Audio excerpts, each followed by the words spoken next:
அன்பு நண்பர்களுக்கு ARAM TNPSC அகாடமியின் சார்பாக வணக்கங்கள். ஸோ இன்னைக்கு வீடியோவில் நம்ம பார்க்க இருக்கக்கூடிய டாபிக் TNPSC ஆப்டிடியூடினுடைய முக்கியமான ஒரு டாப்பிக்கான percentage and profit and loss, சதவிகிதம் மற்றும் லாப நட்ட கணக்குகள். இதில் நம்ம சில கொஸ்டின் சால்வ் பண்ண இருக்கிறோம். இந்த கொஸ்டின், இந்த Akila scored 80% of mark in an examination, her score was 576 mark. Find the total mark or maximum marks. Akila ஒரு தேர்வில் 80% மார்க் எடுக்கிறாங்க. அந்த தேர்வில் அகிலா எடுத்த மார்க் 576. அந்த தேர்வினுடைய மொத்த மதிப்பெண் என்ன? சரி, இந்த கேள்வி பார்த்திங்கன்னா இது வரைக்கும் எத்தனை முறை டிஎன்பிஎஸ்சியில் கேட்கப்பட்டிருப்பாங்க அப்படிங்கிறதுக்கு கணக்கே இல்லை. அவ்வளவு முறை டிஎன்பிஎஸ்சியில் கேட்கப்பட்ட கேள்வி இது. இன்னும் சொல்லப்போனால் டிஎன்பிஎஸ்சியில் ரொம்ப அதிக முறை கேட்கப்பட்ட ஒரு கேள்வினா இந்த கேள்வியை நம்ம சொல்லலாம். இதே கேள்வி, இதே அகிலா, இதே number of the percentage mark எல்லாமே. அகிலா எடுத்த மார்க் என்னன்னு கேட்டால் அதை 80% சொல்லலாம்.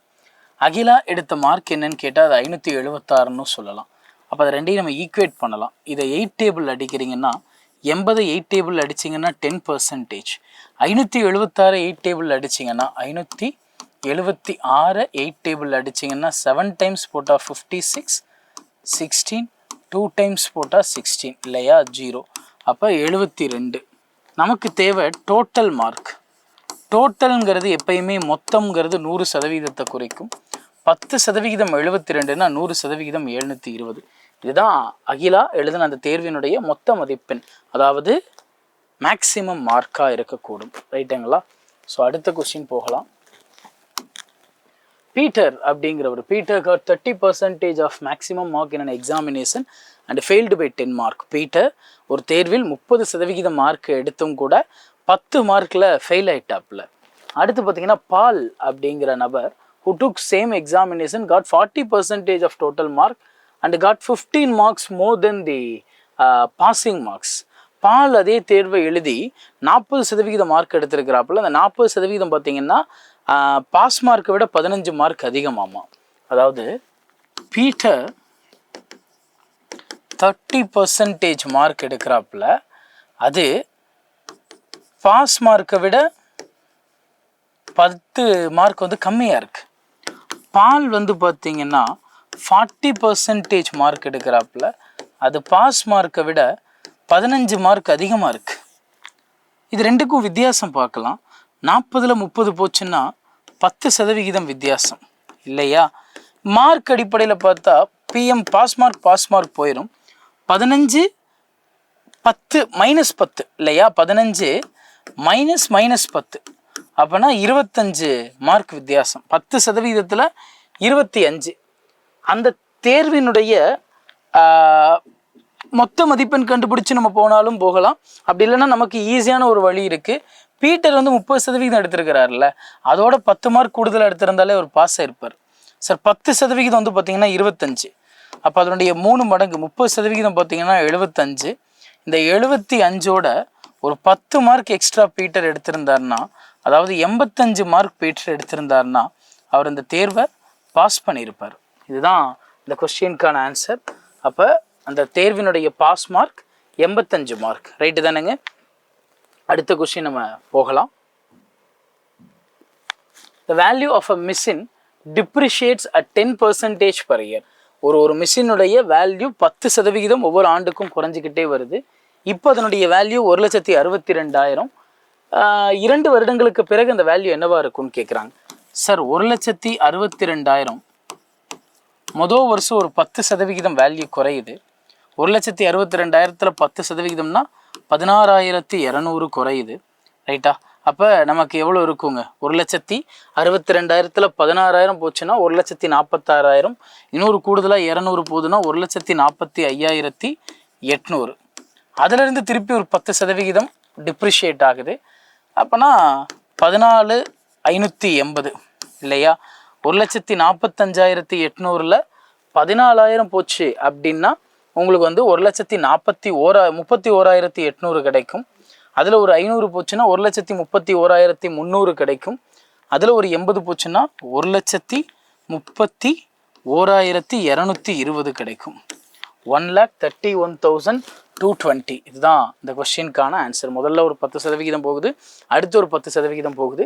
அப்போ கடைசியாக அந்த ஃபைனல் வேல்யூ 1,31,220. அடுத்து ஏபிசி அப்படின்னு 3 நபர்கள், அவங்களுடைய அந்த மொத்த சேலரி வந்து பார்த்தீங்கன்னா 33,300 இருக்கு. இதில் ஒவ்வொருத்தரும் பார்த்தீங்கன்னா மொதல் ஆள் வந்து ஒரு 80% செலவு பண்ணிடுறாரு, ரெண்டாவது ஆள் ஒரு 85% செலவு பண்ணிடுறாரு, மூணாவது ஆள் ஒரு 75% செலவு பண்ணிடுறாரு இல்லையா? they spent 80%, 75%, 85% and 75%. இப்போ அவங்களுடைய சேவிங்ஸ் வந்து பார்த்தீங்கன்னா 7:6:9 அப்படிங்கிற அந்த ரேஷியோவில் இருக்குது. இப்போது பியினுடைய சேலரி என்ன, பியினுடைய அந்த வருமானம் எவ்வளவு அப்படிங்கிறது கேள்வி, ரைட்டுங்களா? இப்போது ஏ பி சி இவங்க 3 பேரும் 33,300 ரூபாயை அவங்களுடைய சம்பள பணமாக வச்சுருக்கிறாங்க, ரைட்டா? அவங்களுடைய மொத்த சம்பளம் 33,300. இதில் ஏ பார்த்தீங்கன்னா தன்னுடைய ஏவினுடைய வருமானம் வந்து பார்த்தீங்கன்னா ஏ 100% சம்பாதிக்கிறாருன்னா அதில் அவருடைய செலவு வந்து பார்த்தீங்கன்னா 80%. அப்போ அவருடைய சேவிங்ஸ் வந்து பார்த்தீங்கன்னா 20% இருக்கும். பி வந்து பார்த்தீங்கன்னா அவர் 100% சம்பாதிக்கிறாருன்னா அவருடைய செலவு வந்து பார்த்தீங்கன்னா 85%. அப்போ அவருடைய சேவிங்ஸ் 15% இருக்கும். இப்போ சி வந்து பார்த்தீங்கன்னா 100% சம்பாதிக்கிறாருன்னா அவருடைய செலவு வந்து 75%. அப்போ அவருடைய சேவிங்ஸ் வந்து 25% இருக்கும். இது மூணையுமே அவங்களுடைய சேவிங்ஸை நம்ம எடுத்து வச்சுப்போம். சார் ஏ தன்னுடைய பணத்தில் 20% சேமிக்கிறார், ரைட்? பி தன்னுடைய பி வந்து தன்னுடைய பணத்தில் 15% சேமிக்கிறார் இல்லையா? 15% தன்னுடைய பணத்தில் சேமிக்கிறார். சி தன்னுடைய பணத்தில் வந்து பார்த்தீங்கன்னா 25% சேமிக்கிறார். சி தன்னுடைய பணத்தில் 25% சேமிக்கிறார். சரி, இப்போது இதுக்கு இந்த சேவிங்ஸுக்கு தான் அவங்க ரேஷியோ கொடுத்துருக்குறாங்க. ஏவினுடைய சேவிங் 7 பாகம், பியினுடைய சேவிங்ஸ் 6 பாகம், சியினுடைய சேவிங்ஸ் 9 பாகம்ட்டு, அதாவது 7:6:9.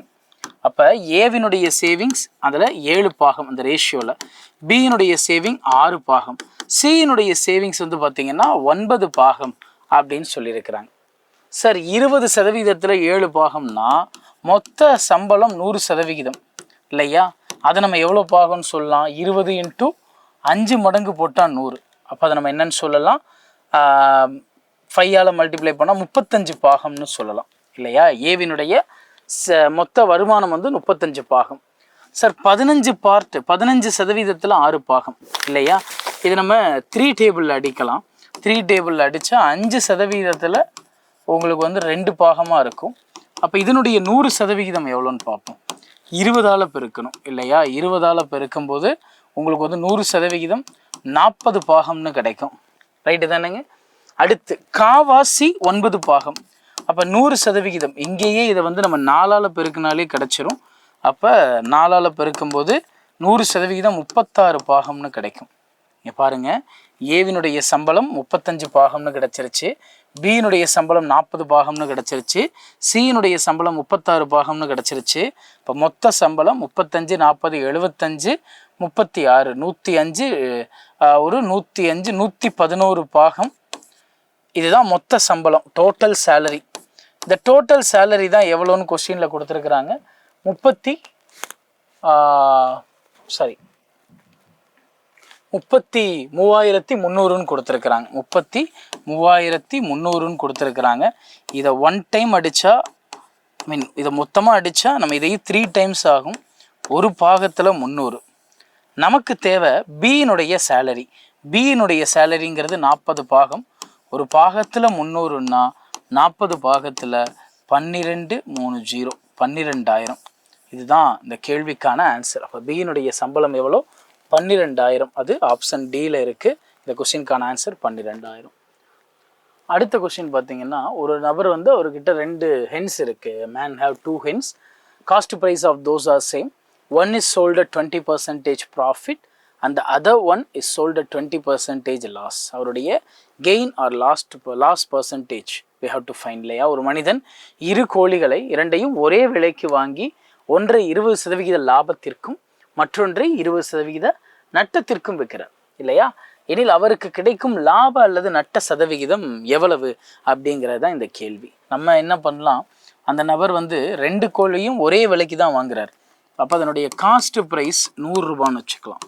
முதல் கோழிக்கும் சரி ரெண்டாவது கோழிக்கும் சரி காஸ்ட் ப்ரைஸ் 100 ரூபான்னு வச்சுக்கலாம்.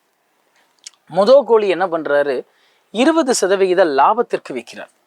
ப்ராஃபிட் 20%, 100 ரூபாயில் 20%னா 20 ரூபாய் லாபத்துக்கு விற்கிறார். அப்போ அவருடைய செல்லிங் ப்ரைஸ் எவ்வளவா இருக்கும்னா 120 ரூபாயாக இருக்கும். ரெண்டாவது கோழி என்ன பண்ணுறாரு, லாஸுக்கு விற்கிறார்.